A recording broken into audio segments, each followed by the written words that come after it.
नमस्कार, मी तुमचं स्वागत करते आपल्या चॅनलवरती।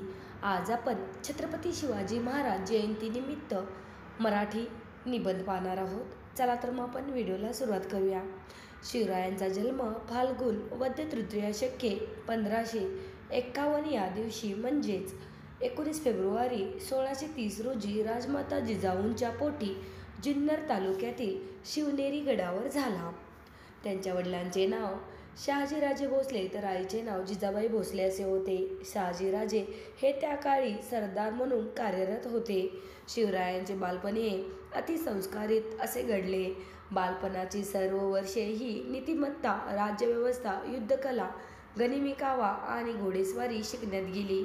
कधीकधी आसपास राहणारी मावळ्यांची मुले शिवरायांबरोबर खेळत असत। मावळे हेच शिवरायांचे प्रथम सवंगडी होते।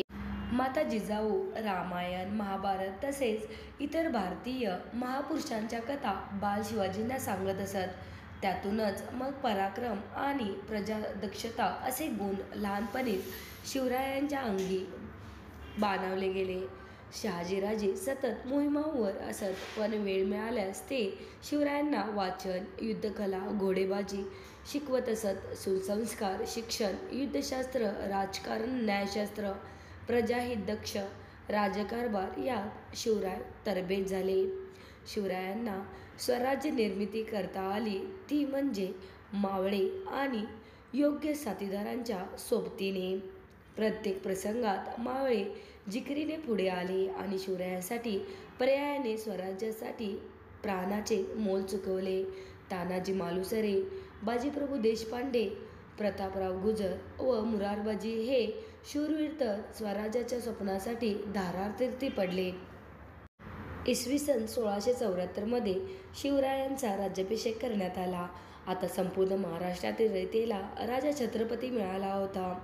राज्यकारभार व्यवस्थित चालविण्यासाठी शिवरायांनी अष्टप्रधान मंडळ स्थापन केले। स्वतंत्र स्वराज्याचे चलन सुरू केले। आरमार व्यवस्था, सुयोग्य करवसुली, गडकिल्ले सुरक्षा आणि विविध पर्यावरणीय मोहिमा राबवल्या। शत्रूंचा बिमोड झाल्यावर शिवरायांनी प्रजेच्या कल्याणाकडे लक्ष दिले। प्रजेवर कोणत्याही प्रकारचा अन्याय होऊ नये म्हणून शिवराय दक्ष होते।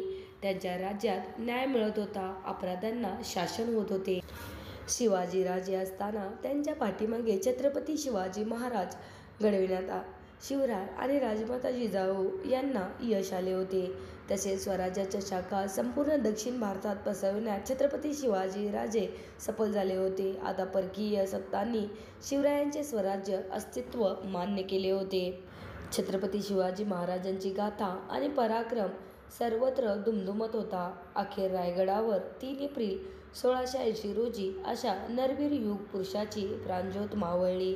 असा हा प्रजादक्ष राजा, राष्ट्रपुरुष शिवाजी महाराज स्वतःच्या कर्तृत्वाने आणि पराक्रमाने छत्रपती म्हणून अनंत काळासाठी अजरामर झालेला आहे। आज आपण मराठी निबंध छत्रपती शिवाजी महाराज जयंतीनिमित्त पाहिलेला आहे। तर हा व्हिडिओ तुम्हाला कसा वाटला नक्की सांगा आणि व्हिडिओ आवडल्यास आपल्या चॅनलला सबस्क्राईब आणि व्हिडिओला लाईक करायचं विसरू नका। व्हिडिओ पाहिल्याबद्दल खूप खूप धन्यवाद।